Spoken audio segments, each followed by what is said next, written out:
Perfect. Okay. Okay. So welcome everyone, and welcome to the Feminist Health webinar. My name is Ifoma Camillo. I'm the founder and executive director of the Feminist Health CAC. The Feminist Health is a space and a company actually now that we have the aim to raise awareness in regards gender medicine, women health, and other factors that are associated to the health outcome for women and girls around the world. And we decided to start this webinar series because we thought it's very important community engagement and allow the community to speak directly to professionals of different topics. And today I'm very, very happy because we have with us Dr. Orchery, that I will give her space to present herself. I will just say that Dr. Sherry, she's a medical doctor and tax dentist, and she is the founder of SMILEquity. Dr. Sherry, if you wanted to present yourself, to say more about yourself. Yeah, of course. So very nice to see the few people that are here tonight, but we're going to have a good night today. So as Ifemema has said, my name is Dr. Marjani Orchery. I am qualified as a medical doctor and a dentist, and also the founder of an organization called SMILEquity. The aim of that organization is to deliver oral health education to communities, and it's through resources like this that we can, spread information and engage with communities. That's amazing. Thank you so much. Thank you so much, Marjani. And as I said previously, this is going to be recorded because we wanted to provide even other people that couldn't attend to see it. Mm-hmm. And so as the previous webinar, Dr. Orchery is going to share some presentation with us about the topic that is oral health in pregnancy. A very interesting topic, I will have to say. And myself, even I don't have the knowledge about things to consider when we are pregnant, about our oral health and even our health of our children. And after we have like a small Q&A for anything particular that we maybe want to ask to Dr. Orchery in regards to the presentation, but even if you have other curiosity that we want to ask to Dr. Orchery. So the floor is yours. Thank you so much. Okay, so I'll share my screen now.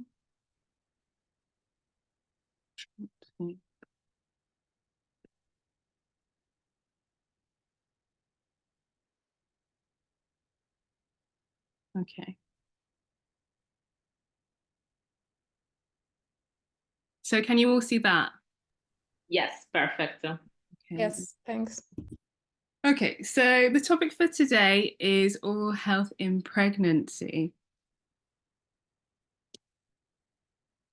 Oh, wait. Okay, so pregnancy is a time of considerable change in the human body. And it's not just physical, it's also emotional and mental. And we often focus on the abdomen and what's going on with the baby in the uterus. But there are changes physiologically to all systems of the body, and that includes the mouth. So what we'll cover today is some of the most common conditions or issues that pregnant women can face during pregnancy in regards to their oral health. So firstly, we'll start with gum disease. Then we'll talk about some specific gum swellings. We'll also talk about morning sickness and then the period after childbirth. And as we said at the end, if you have any questions or anything you'd like me to address, please let me know. Okay, so we'll start with gum disease. Now, gum disease is very common amongst the general population. It's really ubiquitous. More than 65% of people will experience or have gum disease at any one time. And so the technical medical term for gum disease would be gingivitis, which effectively means inflammation of the gums. And so a pregnant woman might experience a few of these symptoms. So firstly, increased bleeding. sometimes swelling, and that might be in a specific area or it might be generalized in the mouth. And also sometimes pain and tenderness. Now, all of these symptoms don't have to appear at once, but it could be a combination of these things, and everyone is different. And so, a common reason why women will attend the dentist is because of this. They're seeing blood in the sink, increased bleeding when they're brushing. And so, gums in health really never bleed. So, bleeding gums is always a sign of some degree of infection or inflammation. And it is estimated that up to 75% of pregnant women will experience gum disease, which is commonly known as pregnancy gingivitis. So, again, very, very common condition that affects most women. And the reason for this is twofold. So, firstly, during the pregnancy, you have an increase in sex hormones. And these are hormones that basically maintain the growth of the baby. And those would be estrogen and progesterone. And they increase gradually throughout the pregnancy. And progesterone in particular, it causes the gums to become more vascular. So they have more of a tendency to bleed. Now, the other issue we have is directly more under our influence. So that is the plaque that lives on the teeth. So plaque, sorry if anyone's a little bit squeamish, plaque is a combination of food, bacteria, and all manner of things that are left on the teeth. Now, this grows over time. So normally when you wake up in the morning, you can feel like a sticky film on the teeth. That is plaque. And if you look in this image, I don't know if you can see my cursor. Can you see my cursor? Yes. Yeah, okay. So the area I'm pointing to, if you look at the margins between the tooth and the gum, you can see this reddened and inflamed area. And that would be an example of gum disease. So the gums become much more red, much more inflamed. But if you look around the rest of the teeth, you can see all these creamy deposits of food and bacteria. So what this does is to irritate the gums. The gums don't like having food and the bacteria on them, and that causes them to bleed more. So it's really important that we're able to effectively clean our teeth and get rid of the plaque and the bacteria. And so I'll give you my top tips for maintaining tooth and gum health during the pregnancy. And these tips are general for all people. They apply to all people, but more so in pregnancy, just maintaining and keeping on top of things. So the first thing is to brush twice a day. So as I said, the bacteria that live in your mouth naturally will consume the food that you eat, digest it, and produce a lot of toxins that affect the gum and the teeth. So the only way to reduce that is really effectively brushing twice a day. And it's important to brush for roughly about 2 minutes each time. And that allows you to attend to all the surfaces. So not just the front of the teeth, but the biting surfaces as well, on the inside, making sure you're getting round the corners into the inside near the gut, near the cheeks, sorry, and making sure all those areas are seen to. Now, a lot of people aren't aware of this, but actually brushing before bed is probably the most important time of the day to brush your teeth. And the reason for this is that if you imagine you go about your day, you're eating, you're drinking, the bacteria have a lot of opportunities to multiply. But if you don't clean your teeth before bed, all of that stuff from throughout the day is left on your teeth. And they have all night to multiply, to increase, and really just irritate your teeth and your gums. It's also important to use a fluoride toothpaste. And this is more for the prevention of tooth decay. But it's also important that we don't forget that this is a holistic picture at managing and looking after the oral health. So it's not just gum disease, we're also thinking about tooth decay. And following from that, once you've brushed your teeth, spit out the toothpaste, but don't rinse the mouth. So the residue of the fluoride toothpaste can still, work on the teeth and help to keep them healthy.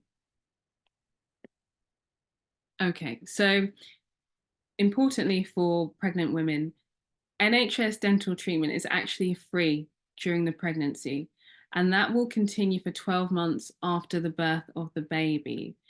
So it's really important that women are attending the dentist because prevention is really the key. And the sooner that a dentist can be made aware of an issue or a problem, the sooner we can address it and prevent it from becoming much more severe, much more painful, or having to do much more invasive type of treatment.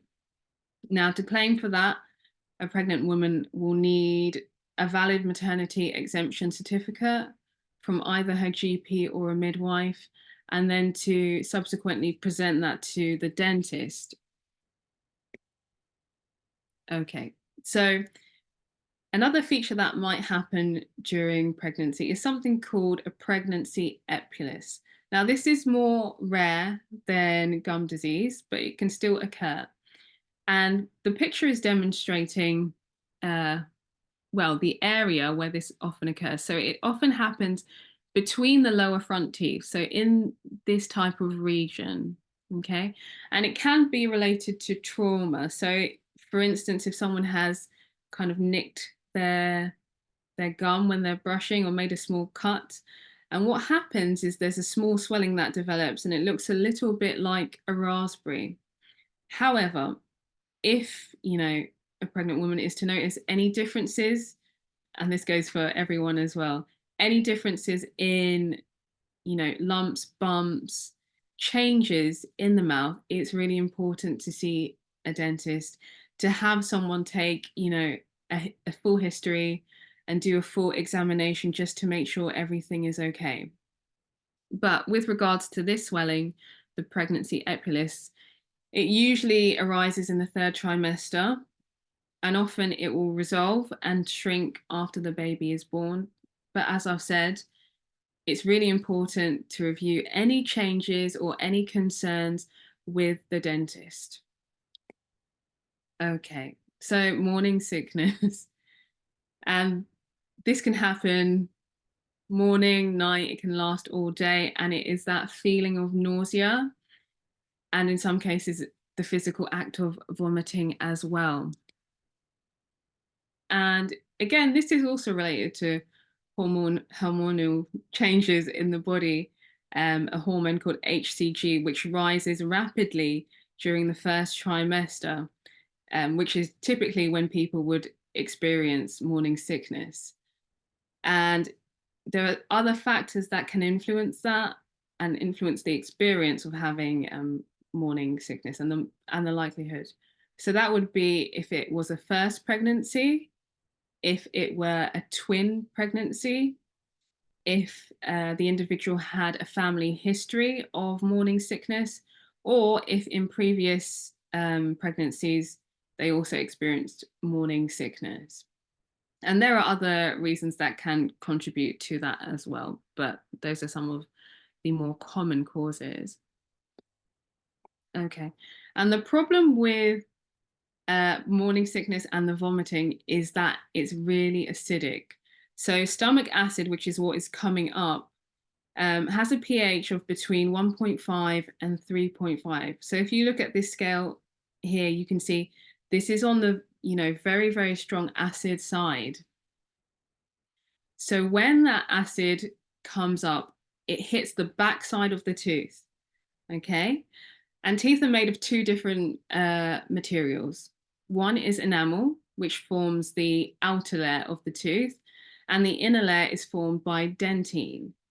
The enamel is made of mineral, and when strong acid hits mineral, it starts to make the mineral much more soft and weaker. So over time, if it's happening repeatedly, acid, on the tooth tissue, it can wear away at the tooth tissue, like you can see in this image here where rainwater has worn away at this rock.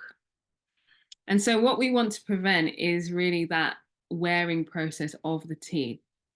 Now, again, here are some top tips to recognize when dealing with morning sickness and vomiting. So the first thing is, if it happens, to rinse the mouth with water. And that just helps to get rid of some of the acid and, kind of get rid of the taste of the acid as well. Now, following that, it can be really tempting to brush the teeth straight away. Now, if we go back to what I said before about the enamel becomes much more soft once the acid has hit it, which means if you were to brush the teeth straight away, you could inadvertently end up brushing away some of the enamel. And the enamel is a very key component of the tooth, and we really don't want to lose any of it. So ideally, after vomiting, it's best to wait 30 minutes to brush to prevent wearing away at the enamel. However, the taste of, the vomit is not particularly pleasant. So in that meantime, a person could always rinse with fluoride mouthwash, and the fluoride can help to try and harden the mineral component of the enamel. And also by chewing sugar-free gum, which works in, two different ways. So firstly, the gum kind of physically cleans off the tooth surfaces, but it also stimulates saliva. Now, saliva has got a neutral pH, so it's not particularly acidic, and it helps to neutralize the acidic environment in the mouth, but making sure that, this is sugar-free gum, because we don't want to contribute to any type of tooth decay as well. And as I said before, and I'll keep on reiterating, it's really important, any concerns, any issues with the teeth, to go and visit a dentist to get them to check it out. And again, with a personalized history and examination, they can give you advice specifically tailored for your circumstances. Okay, so I will make a mention of smoking. We know that smoking can have, a harmful effect on the development and growth of the baby. But what we're finding more and more now recently is that more women are being affected with oral cancers. So that rate is growing. And it's down to a mixture of things, but smoking is a big component of that. So if, interested in any type of, smoking cessation, you could always approach any of your health providers. So that would be your GP, your dentist, midwives, even pharmacists, to get advice or some direction as to the available services in your area. And I'll probably come back to this at the end, but I'll demonstrate about oral hygiene. So as I said, prevention is the key with with everything in dentistry. And that's the same for pregnant women who may be at risk of, these particular conditions. So keeping on top of oral hygiene really will help to minimize the effects of any of these pregnancy-related conditions. And then finally, people often ask, when should I take a baby or a child to see the dentist?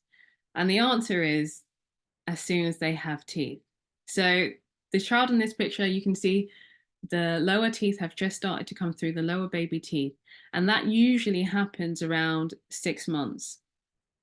And so it's important to take the child then, not only for the dentist to have a look and see about the development, but also to get that child accustomed to coming to see the dentist and building those habits that can be sustained throughout life. Now, in Britain, unfortunately, we have a real problem with child dental health. And it's actually the most common reason that children are admitted to hospital to have a general anesthetic is because of dental decay and rotten teeth. There is a certain level of misconception about baby teeth, in that, you know, it doesn't matter what happens to the baby teeth, you know, they'll get another set of adult teeth, but baby teeth are more susceptible to tooth decay than adult teeth. So in order to prevent pain, swelling, and difficulties for the child, it's really important that at that time that they're seeing the dentist regularly. And just to reiterate that once a woman has had a baby, she's still got another 12 months of free dental care for herself. And for children under 17, NHS dental care is also free. Okay, so I'll ask for any questions, and I'll just finish my presentation, then come out of the presentation. And then what I think we'll do is a little demonstration on oral hygiene, if that's okay. And for any further information or resources that anyone is interested in, you can always go to the website SMILEquity.com, which is, you know, written there for you, just one E, SMILEquity.com. And I want to thank you very much for listening to the presentation. Thank you so much. Thank you, Marjani. Really, really, really, really interesting materials, I have to say. Like, I put down some notes for myself, for like even for the research. Like really, I really appreciate all the information you gave us. Like, I think it was very interesting, insightful.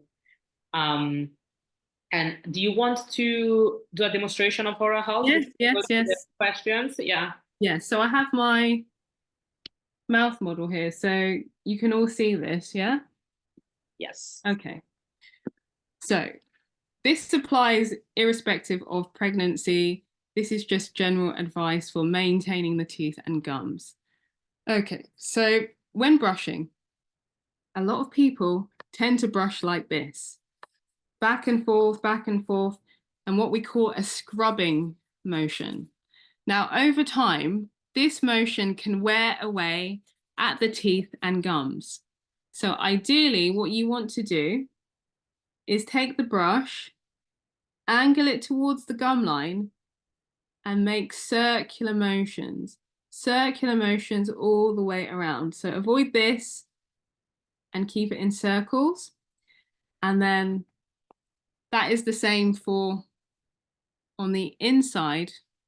On the biting surfaces, you want to move it in circles, making sure you're getting all the way to the back. And then right on the very inside surfaces, same thing again.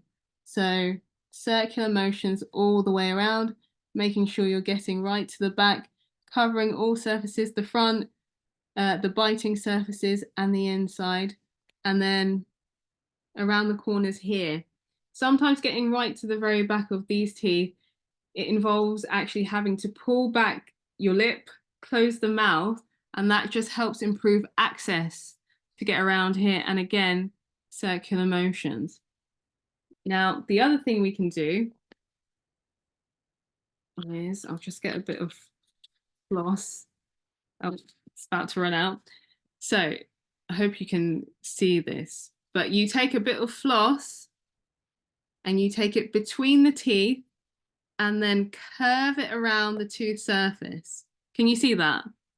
Yeah. So you want to avoid this type of back and forth motion where you're sawing at the teeth, because that can actually wear away at the teeth and traumatize the gums. So again, you can get the floss between each surface and just a smooth motion up and a smooth motion down to help get rid of any food debris and plaque between the teeth surfaces. Yeah.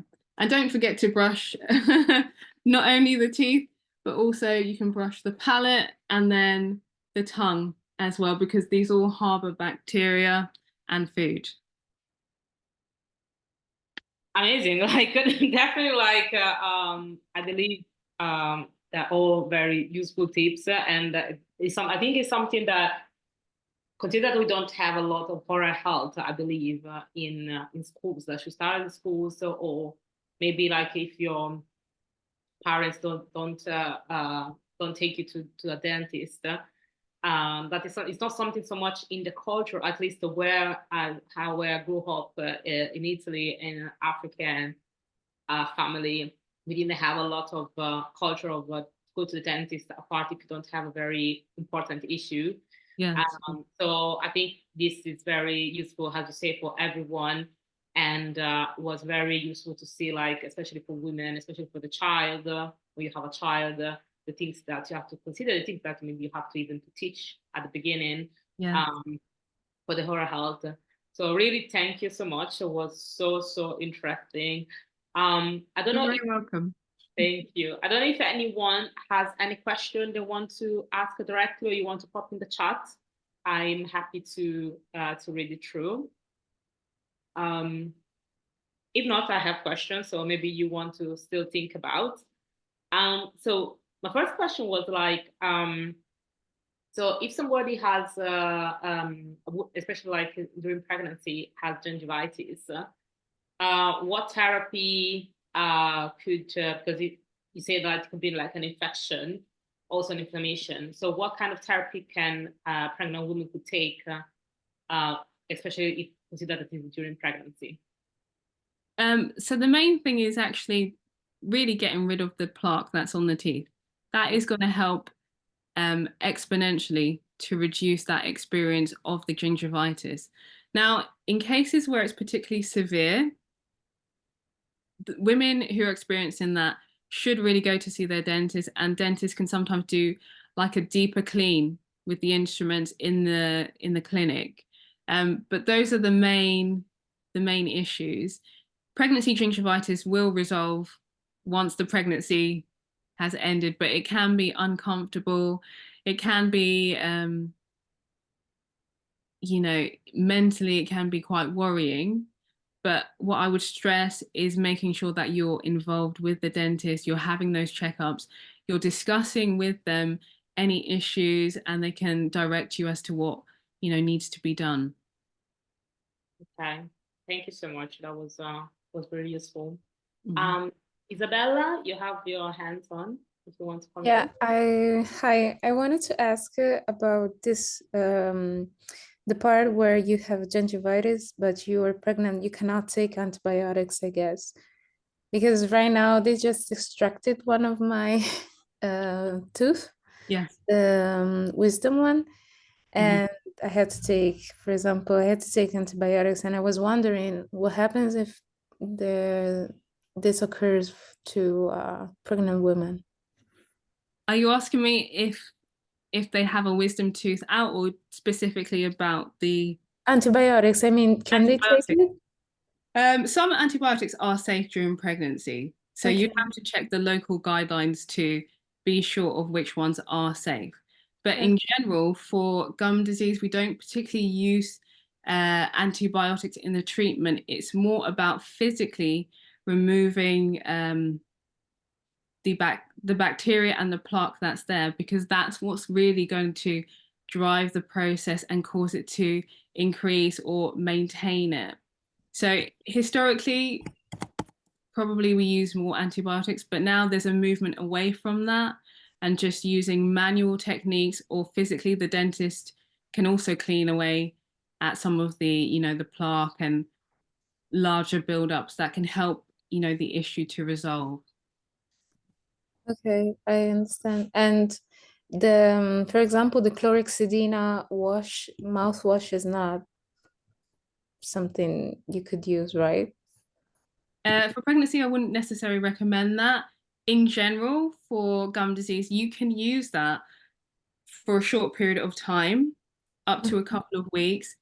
Uh, but again, there are side effects with it, and it would need to be under kind of the guidance Prescription. of the dentist as well.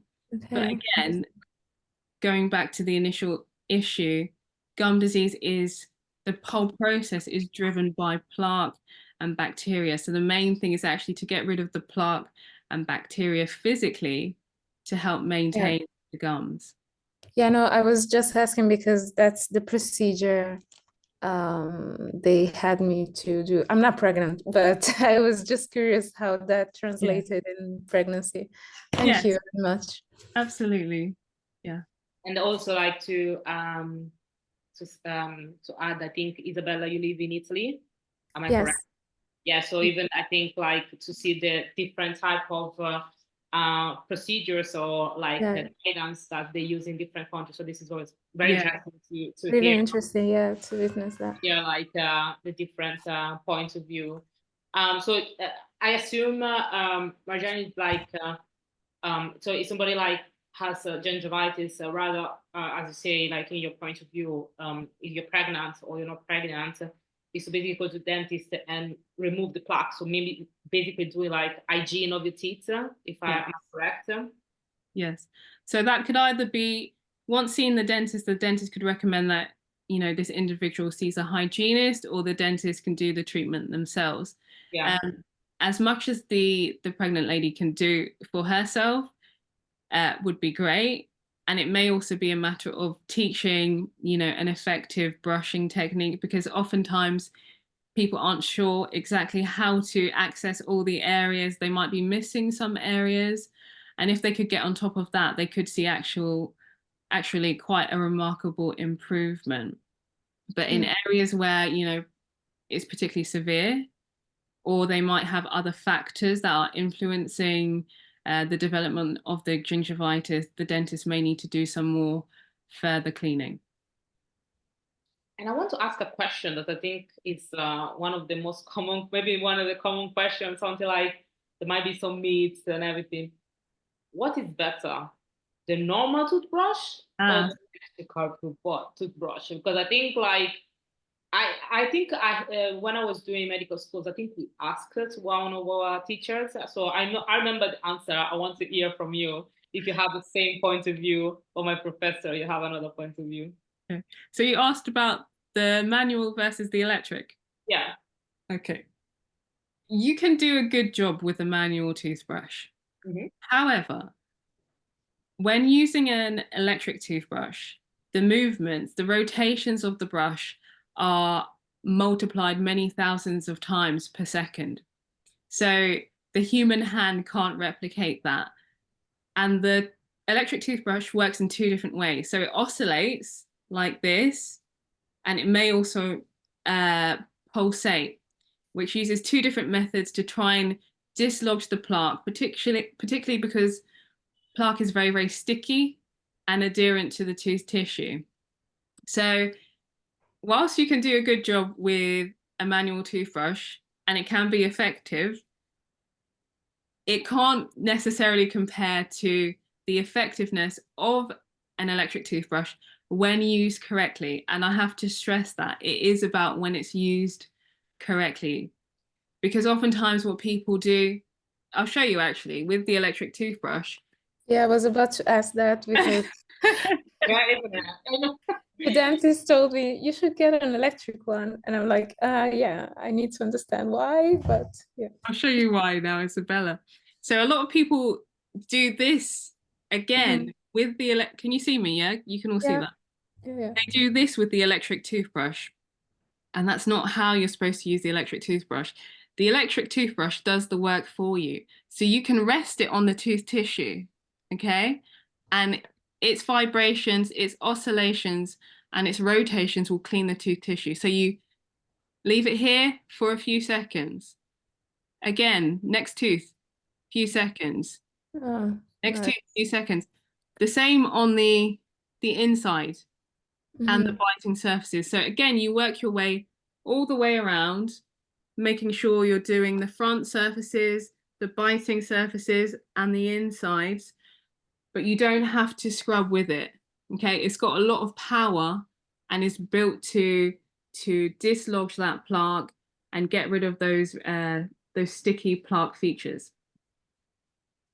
And do you have any, sorry, if I'm interrupting you, do you have any suggestion on the type of electric ones? Because there's so many and with a different price range, and I'm just a bit lost. absolutely. So what I would say is brands that, and I know you said you're in Italy, but I assume the brands are probably the same or similar. The most common brands we have here are Oral-B, Yes. or Colgate. I would say Oral-B ones are generally very good. Mm-hmm. Some people like to have a lot of features on their toothbrush. I don't necessarily think that's necessary. I think the main thing you need it to do is to do those motions, oscillating, vibrating, rotating to dislodge the plaque. So you could get an electric toothbrush for relatively cheap. So, you know, like £20 or €20, I think. And that Yeah. can do an acceptable job. I mean, if you want to go for a more high end, you know, please feel free. But electric toothbrushes can run from, you know, £20 to several £100. I Yeah, have not those are seen the one I've seen the most, and I was like, what? it. I Yeah. mean, But yeah. again, when you're using it, you know, even with the best tool in the world, it's still about that technique. Mm-hmm. So, you know, you could spend, you know, £200, €200 on a toothbrush, but if you're not using it correctly, then it may not be that useful. Mm-hmm. And I have only just one last question, and then I'll leave the platform to the others. I was reading, I mean, on Twitter, it's not really a recommendable source for news or information, but I was reading experiences from other women, pregnant women, that were saying like they lost a tooth, and I wonder, is it like the loss of the loss of the tooth, is it due to this the infection, the inflammation you were speaking before, or is it like deficit of calcium and something like that? That is a fantastic question. And that is a question that I've often seen come up in practice. So a lot of people are of the mind that when they're having a baby or the baby is developing, the baby is taking calcium from their bones and from their teeth. So Mm, it's stealing the calcium from the mother. okay. However, that's not true. In most of the cases where women lose teeth in and around pregnancy or just kind of post-pregnancy, oftentimes they have what we call periodontal disease, which is actually a type of gum disease. I'll explain the difference between the two. So gum disease, the gingivitis I spoke about, affects the gums, but goes no further. Okay. Mhm. We do also have a condition called periodontal disease, which affects the gum and the bone. Okay. So Okay. what happens is the infection in the gum can Spread. spread to the bone, and the Mm. bone is what supports the teeth. Now, if the bone starts to disappear, it doesn't grow back, the teeth become looser, and left unaddressed or untreated, an individual can actually lose the teeth. Now, that generally is, you know, it's not a short process. It doesn't take it over the period of a pregnancy. You probably wouldn't lose all the teeth, apart from in some uh, circumstances where people have a certain familial history or a very specific type of gum disease. But for most of these people, unfortunately, it might have been that they've had gum disease for a long time, Oh, I see. and then only then have they started to lose teeth, and it's become more noticeable. But it might have been a process that was going on for years before, Mhm. because usually it takes years to develop and years to lose enough bone that the teeth become loose and then are lost. I see. All right, thanks. You're welcome. Thank you, Isabella. Really, really interesting question. And things Yeah. that I didn't know about it, so I just noted down too. Like it's really, really interesting. I don't know if um, others have other questions. As I say, you can even pop in the chat if you want. I can read it. I have other two questions. So meanwhile, if Emanuela or Cooper have any question, please raise your hands or just pop in the chat. So my other question is also like general, because I think I think you really touched some points that I believe we should know. Sure. Culturally, is how many times do you advise people to have like maybe oral hygiene in general? I don't know, in a lifetime, or I don't know if you say like at least once every 2-3 months or something like that, because I think it's something that even like um we don't know, maybe because we don't, as I say, we're not yet used to to visit the dentist. Yes, yeah. In terms of dental visits, those are dependent on the history, the examination, and what the dentist has found. So for people with very, very good oral hygiene and very minimal gum disease or no gum disease, no tooth decay, they can actually, in terms of our directions as dentists, visit up to like once every 2 years. So there's quite a long gap between each of the appointments. However, what we've moved to now is people who have a greater experience of dental disease, so more tooth decay, gum disease, tooth loss, any of these issues, poor oral hygiene, more risk factors.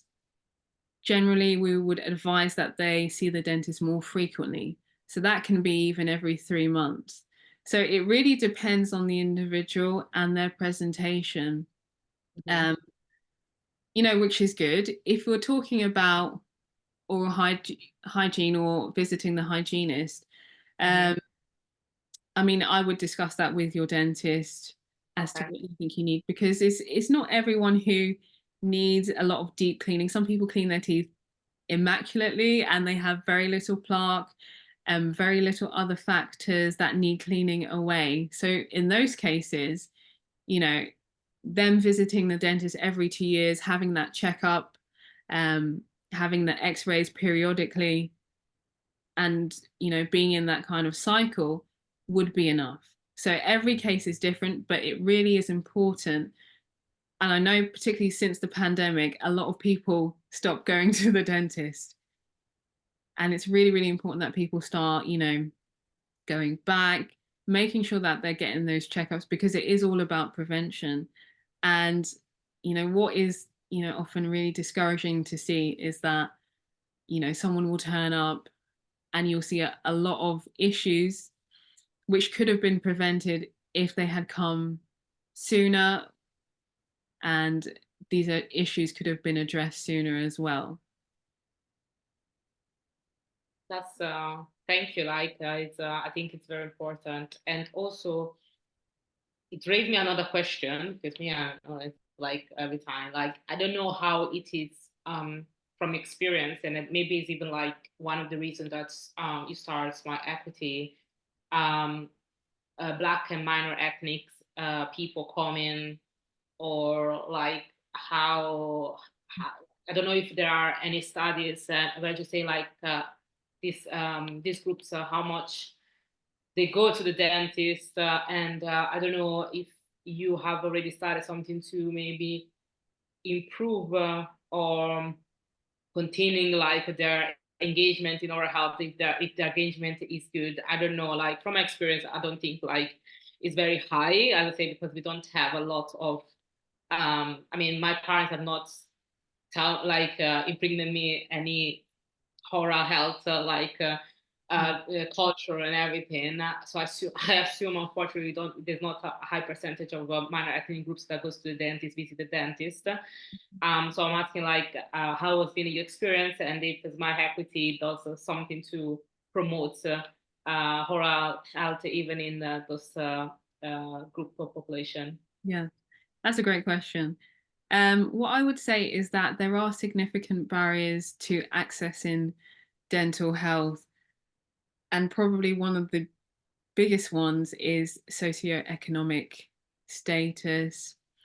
For some individuals and some communities, going to the dentist is really only an activity when something is painful. Wait, do you mind if I just turn my light on? Just a minute, it's getting dark in here. No problem.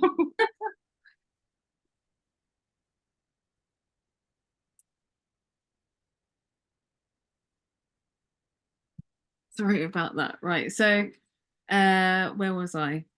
So some people will only attend the dentist when they're in pain. So they don't have that culture of coming regularly to attend. So often things get missed. And then there is an aversion to dentists. A lot of people don't like going to the dentist anyway. A lot of people are scared of it. So if your only experience is when you're in pain, in your mind, it can create that, you know, that understanding that, okay, I associate the dentist with pain. And I think it's about kind of educating different cultures. Even it can be a language barrier. So if you're going to the dentist, you might need someone with you. You know, if you don't speak English, or, you know, that technical English, it might be difficult for communicating. You might need someone else to support you as well. And it's about having those resources within communities where you can say to people, you know, dentistry is available for you. For instance, if you're pregnant, you have that period of pregnancy and 12 months afterwards that you have completely free NHS dentistry. And I think a lot of people aren't aware of what's available to them. And there's also the issue that in many areas in the UK, there isn't dentists available. There's a strong lack of NHS dentistry available in some regions. They're dental deserts where there are no dentists. If you're gonna find a dentist, you might have to travel for hours and hours to get there, and that costs money. And costs can be prohibitive. So it's different than, you know, when you go to see your GP, you don't pay anything except for the prescription maybe, but, you know, unless you receive certain levels of benefits or exemptions, generally speaking, most people will have to pay something towards their treatment, and that can be off-putting as well. So there's a whole series of factors that influence why people do attend and don't attend. And I think if we're talking about different cultures, particularly since the pandemic, I think that revealed that there is a certain level of distrust between communities and the medical profession at large, where people feel like, you know, maybe they weren't being heard, they weren't being understood. I think strong efforts have been made to try and redress that, but we still have a ways to go.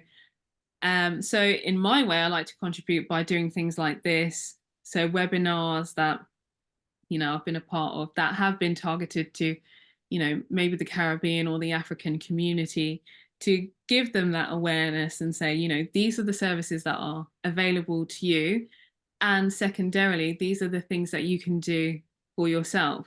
So for me, SMILEquity is not just about the education, it's also about empowering people to manage their own health by themselves and giving them that kind of understanding that, you know, there's a lot that I can do in terms of oral health to maintain my teeth and my gums.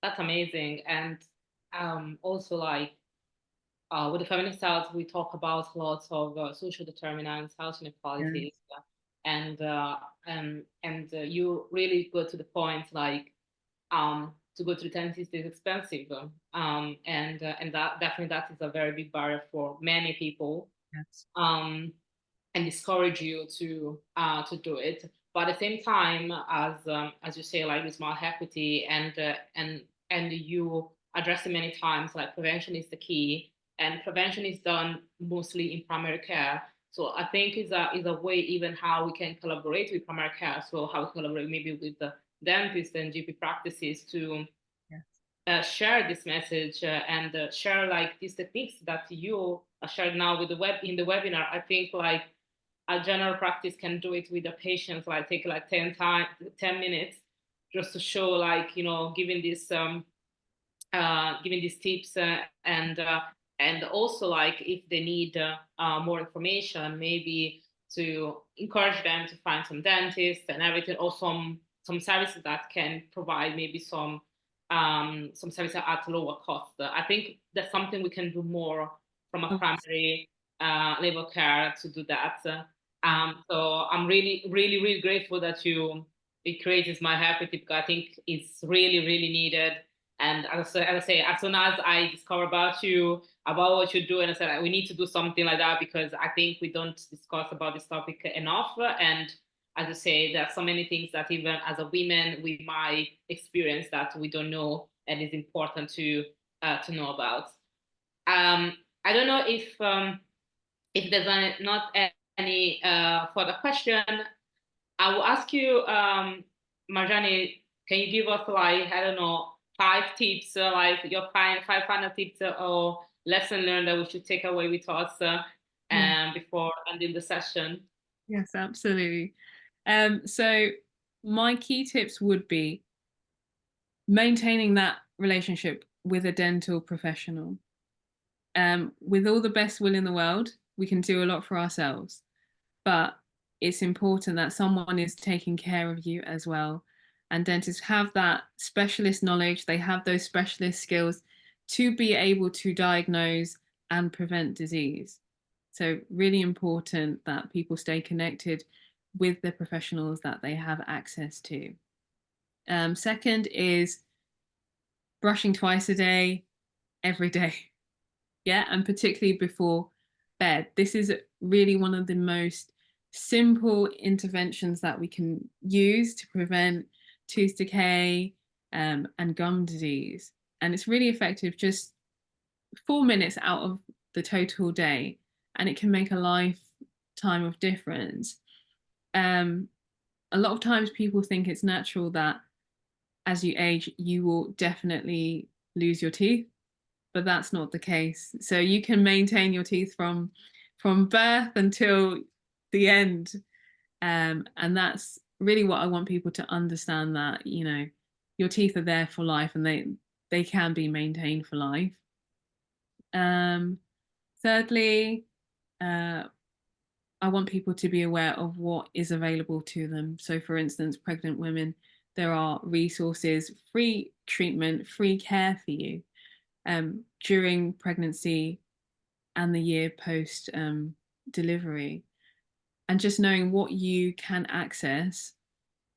And then finally, I would say, you know, spread the word, speak to people about it. Like, this can be a small intervention that can make quite a significant change in someone else's life. So, you know, if you're speaking to your mom, you're speaking to your dad, you speak to your sisters, you speak to your children, you know, you can just say, oh, do you know, the most important time of the day to brush your teeth is before you go to bed. A lot of people aren't aware of that. But that little intervention, if it becomes a habit, can change the course of that person's dental future. Thank you so much. Like, I think, especially the myth about losing the teeth while you get old, I think is something that many people think about. So it was actually on point to stress that. Marjani, like, really, thank you so much for coming here and really enlighten us in so many topics. I want to thank everyone that was here today. I really appreciate your presence. As I said previously, I'm recording this, so it's going to be available. So as Dr. Marjani Orchery said, spread the word. Like, tell people, like, if you liked the webinar, that is going to be available, so you can rewatch it and get all the information that Dr. Orchery really I'm really happy that provided for us. Thank you, everyone, and I wish you an amazing evening and a weekend ahead. Thank you so much. Thank you. It was really nice. Thanks. Bye-bye. Bye-bye, everybody. Bye. Thank you. Bye.